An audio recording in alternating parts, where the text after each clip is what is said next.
Fala galera, bom dia, boa tarde, boa noite, boa madrugada. Você que está aí conectado no www.salvadorconcursos.com.br. Eu me chamo o professor Tiago Andrade e estaremos juntos trilhando aí o direito penal militar, para que você possa gabaritar e acertar todas as suas questões na sua prova do concurso público, tá bom? Olha aqui no slide. Já vou te dizer como você me encontra nas redes sociais. No Instagram, você pode ir lá me seguir, Professor Tiago Andrade. Tiago, eu tô com dúvida, onde eu te encontro? Você pode também me mandar um e-mail. Tiago, eu tô desmotivado. Me mande um e-mail, professor.tiagoandrade@outlook.com.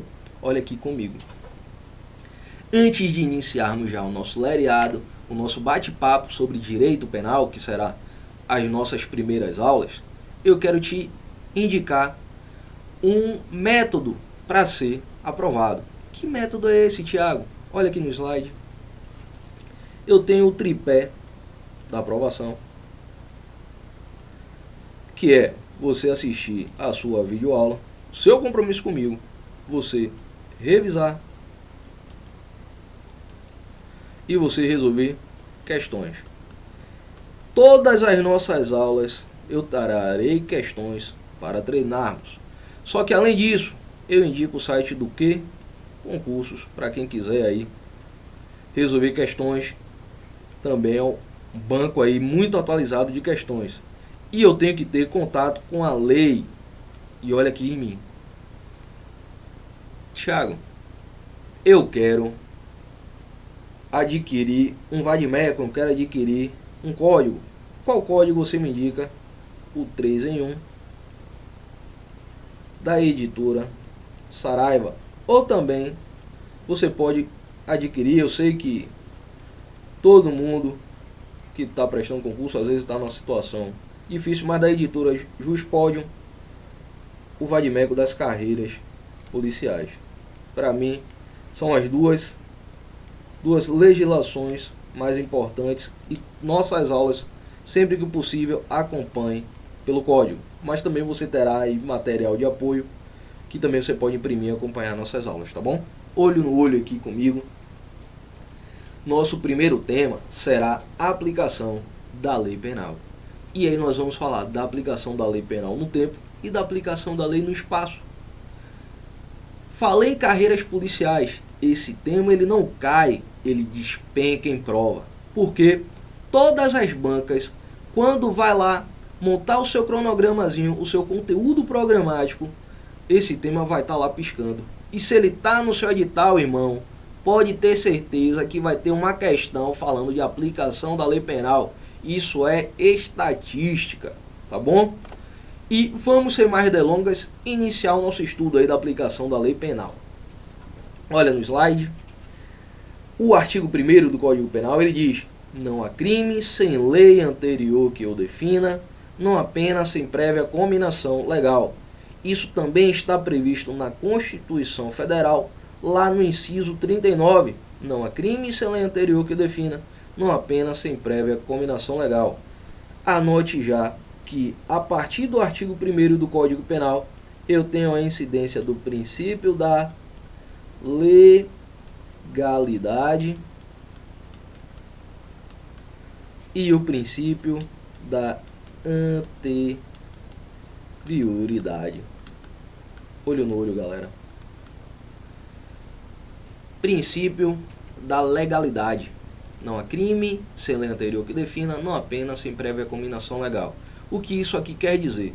Tiago, eu tenho uma conduta. Vamos imaginar que hoje o furto ele não é previsto no Código Penal. Mas claro, ele já é previsto no Código Penal. Mas vamos imaginar que até então, até a data de hoje, que nós estamos gravando, não era previsto a conduta criminosa furto. E aí, de tanto a pessoa ter o seu bem lesionado, o seu bem jurídico, o seu patrimônio, hoje vem um e furta um celular, subtrai um celular, vem outro, subtrai uma carteira com uma certa quantia em espécie. E aí, o legislador tem que estar atento para o que ocorre na nossa sociedade para criar uma lei, para criar um crime. E aí, pelo princípio da anterioridade, para que eu possa incriminar alguém por uma conduta tida como criminosa, eu tenho que ter uma lei anterior. Olha no slide. Princípio da anterioridade. Anotem. A lei tem que ser anterior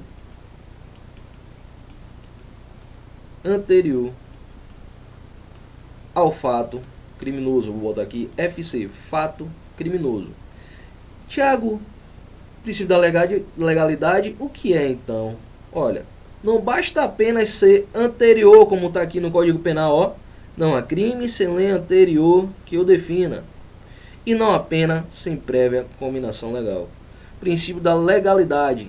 Eu tenho que ter uma lei para prever uma norma incriminadora. E essa lei tem que emanar do poder legislativo. Vocês estudam lá em Constitucional o poder legislativo. E é ele que é a casa que são feitas as leis. Então, princípio da legalidade tem que ser lei. Mas disso aí, galera, ainda anotando aqui no nosso slide, decorrência lógica do princípio da legalidade, princípio da reserva legal. Princípio da reserva legal nos diz o quê? Que não é qualquer lei, tem que ser uma lei ordinária ou uma lei complementar. Lei complementar, senhores, é a hipótese dos estados criarem norma no âmbito estadual aí, conforme a sua necessidade, conforme a sua realidade. Mas vem aqui, olho no olho, como é que isso é cobrado em prova. Não me erre uma questão por bobagem. O seu examinador pergunta, princípio da reserva legal. Para eu criar uma norma incriminadora, eu posso através de instrução normativa?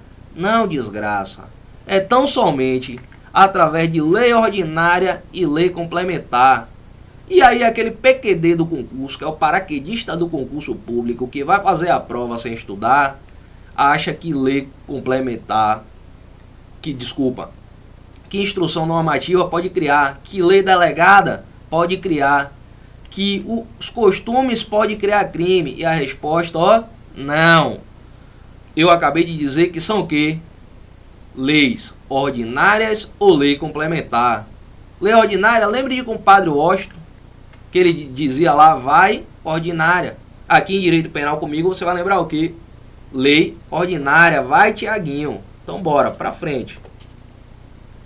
Galera, corta aqui no slide. Uma lei, ela tem a sua vida iniciada com a sua entrada em vigor. Mas uma lei, ela pode entrar em vigor, mas ela também pode ser revogada, ela pode ser extinta, ela pode ser abrogada, derrogada, dentre outras. Mas a gente não precisa entender isso. Mas eu quero dizer, senhores, que a lei, ela pode hoje estar em vigência, mas amanhã ela não pode estar. Se ela entra em vigor e depois não está mais em vigor, o nome disso é sucessão das leis penais no tempo. Dentro disso, temos um nome. Que nome é esse, Tiago? Extra-atividade da lei penal. O que é isso? É a movimentação da lei.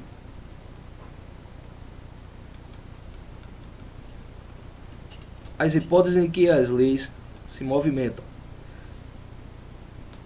Olho no olho, galera.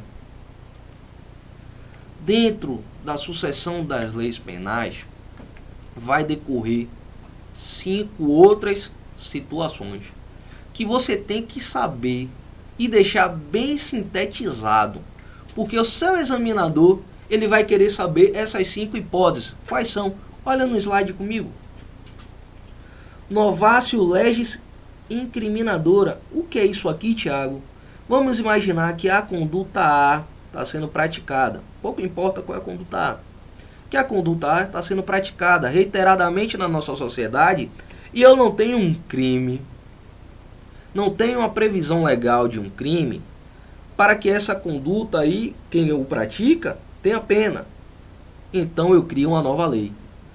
E aí entra em vigor uma lei incriminando.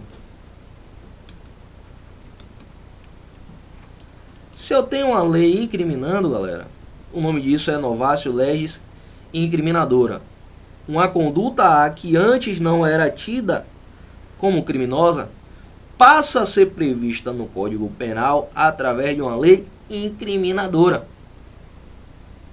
E a Novatio legis impégios, Tiago, o que é isso aí? Eu já tenho uma conduta, vamos imaginar que é a conduta B, que prevê essa conduta como criminosa. Só que vem uma nova lei que traz prejuízo. Olha aqui comigo, olho no olho. Novatio legis impégios é uma nova lei que traz um prejuízo. Vamos imaginar que essa conduta B, do qual aqui eu estou falando, seja o homicídio, artigo 121 do Código Penal, matar alguém, pena de reclusão de 6 a 20 anos. Então, se eu tenho essa previsão de 6 a 20 anos e entra uma lei que aumenta a pena máxima de 20 para 30 anos, eu vou dizer, olha no slide, que o nome dessa lei é o que? Uma Novatio legis impégios, porque traz um prejuízo. E você tem que entender o seguinte, que a regra no Código Penal é a irretroatividade. Tiago, que é isso? A regra geral no Código Penal é que a lei penal, ela não retroage. Então a lei penal, ela é irretroativa. Ou seja, eu tenho um fenômeno da irretroatividade da lei penal. E que essas duas aqui, a Novatio legis incriminadora e a Novatio legis impégios, elas não retroagem. Elas não retroagem. Bote aqui o não, ó. Essas duas não retroagem. E olha aqui comigo. Novatio legis in melius, Thiago, o que é isso? Vamos imaginar agora a conduta C. A conduta C também é um homicídio. E vamos imaginar que seja um homicídio qualificado, reclusão de 12 a 30 anos. Eu tenho uma nova lei que diminui a pena máxima do homicídio qualificado de 30 para 20 anos. Então, Tiago, essa lei está trazendo uma condição melhor, não é? Sim. Se essa lei ela traz uma condição melhor, eu digo que é uma Novatio legis in melius. Anote aí no seu caderno. Essa lei ela traz uma condição melhor para o réu e ela retroage. E o abolitio criminis, Thiago, com certeza você já ouviu falar em abolição do crime. Olho no olho. Abolição do crime. Vamos imaginar que na data de hoje eu tenho uma conduta criminosa. Qualquer conduta. Conduta F. Ela é prevista no Código Penal, não é? Sim, a conduta F é prevista no Código Penal. E você lá vai ser processado, condenado e julgado se você praticar aquela conduta que ali está descrita. Mas se eu tenho uma nova lei que entra em vigor e aboliu essa conduta F, o nome disso é abolitio criminis. Se eu estou diante do abolitio criminis, cessam todos os efeitos penais. Anotem comigo.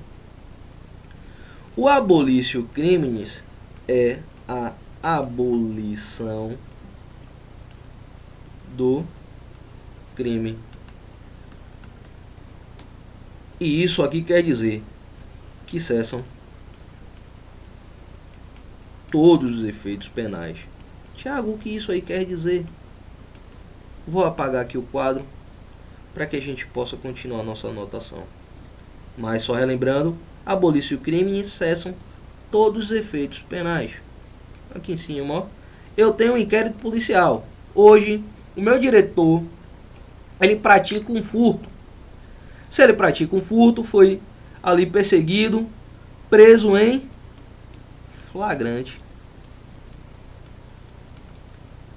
Vai ser lavrado o APF, que é o auto de prisão em flagrante. Isso vai ser remetido para o juiz. No que é remetido para o juiz, o Ministério Público, ele denuncia. O juiz recebe essa ação. E aí eu digo que eu tenho um processo. Mas durante esse percurso aqui, veio uma nova lei e aboliu o crime de furto. Esse processo aqui, ó, vai deixar de existir. Se está na fase de inquérito policial, vai deixar também de existir. Se desse processo já houve uma pena, houve uma condenação, vai deixar de existir. Se ele já está cumprindo lá a pena em regime, digamos, fechado, ele vai ser posto em liberdade. Então olha aqui, olho no olho para você não errar essa desgraça. Abolir-se o crimes, cessam todos os efeitos penais. E aí eu quero dizer o seguinte, que se eu tenho inquérito, esse inquérito não existe mais. Se eu tenho ação penal, essa ação penal também não vai existir mais, ela vai ser arquivada. Se eu tenho uma condenação criminal transitada em julgado, olha que palavrinha, sentença condenatória transitada em julgado, são aquelas sentenças que não cabem mais recursos. Então, se eu estou lá cumprindo a pena com a sentença transitada em julgado e vem uma lei e aboliu o crime, o nome disso é abolir-se o crimes, e eu vou ser posto em liberdade, ou seja, não tenho mais o que falar em pena. Então, não é uma questão. Por quê? Vem a prova e diz, o abolir-se o crimes só vai ser aplicado antes da sentença penal condenatória. Não, está errado. O abolir-se o crime só vai ser aplicado até o trânsito em julgado. Não. Após somente o trânsito em julgado também não. Pode ser aplicado a qualquer tempo. Então, anote aí no seu caderno que a novatio legis in melius e o abolir-se o crimes, elas, ó, retroagem. Se elas retroagem, eu estou fugindo à regra geral. Qual é a regra geral? A lei penal, ela não irá retroagir. Mas olha o bizu aqui, ó, bizu do Tiago, salvo em benefício do réu. Isso não sou eu que digo não, galera. Tá lá no Código Penal. Tá também na Constituição Federal. A lei penal, olha aqui comigo, olho no olho, que isso você não pode errar. A lei penal, ela não irá retroagir, vírgula, salvo em benefício do réu. Está disposto no Código Penal, está disposto na Constituição Federal. Vamos dar continuidade. Olha aí, lei excepcional e lei temporária. No slide anterior você pode observar ultratividade. E eu já quero falar com você aqui nesse slide novo. Lei excepcional e lei temporária, elas são hipóteses de ultratividade da lei penal. Mas o que é isso? Ultratividade da lei penal, Thiago? O que é? Eu não sei. Meus alunos, ultratividade é a hipótese da aplicação da lei mesmo após a sua vigência. Só entenda isso por agora. Ultratividade da lei penal é a aplicação após a sua vigência. Então eu tenho uma lei excepcional, eu tenho uma lei temporária. Olho no olho, vamos entender o que é cada uma. Lei temporária. Lei temporária é aquela lei que entra em vigor com sua data de início e sua data de fim. Então tem uma lei que ela é temporária para regular aí uma situação excepcional também. Porém essa lei ela é o que? Temporária. Ela vai entrar com sua data de início e vai ter também carimbada lá na lei a sua data de fim. Então ela é uma lei temporária. E a lei excepcional, Tiago, é uma lei que é editada mediante alguma excepcionalidade, mas ela vai entrar em vigor já com sua data de vigência, porém não vai ter a sua data de fim. Por quê? O Código Penal nos diz, no artigo 3º, olha aqui, leiam comigo. A lei excepcional ou a lei temporária, embora decorrido o período da sua duração ou cessadas as suas circunstâncias que a determinaram, ó aqui o finalzinho, ó, aplica-se ao fato praticado durante a sua vigência. O nome disso é o quê?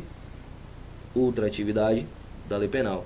E aqui no que ele diz, cessada as circunstâncias que a determinaram. Ó, lei excepcional. Ou decorrido o período de sua duração, lei temporária. Olho no olho, eu tenho duas leis trabalhadas no mesmo artigo, o artigo 3º do Código Penal, lei excepcional e lei temporária. A lei excepcional, ela só vai ser editada mediante uma excepcionalidade. Um desastre, uma calamidade pública, em caso de guerra, são exemplos. E exemplo vivo da lei temporária, qual nós já tivemos no ordenamento jurídico brasileiro? Nós já tivemos a Lei Geral da Copa. Olha aqui no slide. É uma hipótese viva, Lei Geral da Copa. Lá em 2014 nós tivemos a Copa do Mundo, correto? Só que veja, essa lei é datada de 2012. Lá em 2014, durante a Copa, entrou em vigor essa lei, marcando a sua data de início e marcando a sua data de fim. Vamos imaginar que durante esse interstício aqui da sua vigência, houve a prática de um crime que era previsto na Lei Geral da Copa. Um exemplo, tá? Só que só ficou constatado esse crime, ou seja, só ficou conhecido após o seu fim, ou seja, após a sua vigência. O que vai acontecer? A pessoa que praticou a conduta vai deixar de ser investigada, processada, condenada e julgada? Não. Isso aqui, ó, vai ser aplicado porque essa lei ela é ultrativa. Olha o finalzinho aqui do artigo 3º que diz: aplica-se ao fato praticado durante a sua vigência, ou seja, ficou conhecido depois. Porém, foi na vigência da lei, então isso vai ser aplicado e isso é ultratividade da lei penal. Outro exemplo aqui, mas já falando de lei excepcional. Tenho uma conduta sendo prevista durante a vigência de uma lei que foi editada somente porque houve uma calamidade pública. Vamos lembrar aí de Brumadinho.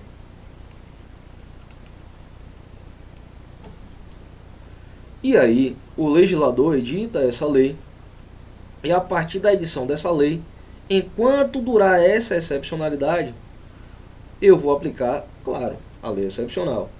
Mas essa excepcionalidade cessou, é a circunstância que a determinou, cessou, e só ficou conhecido também depois, eu vou aplicar essa lei, tá bom? Olho no olho, como é que isso é cobrado em prova?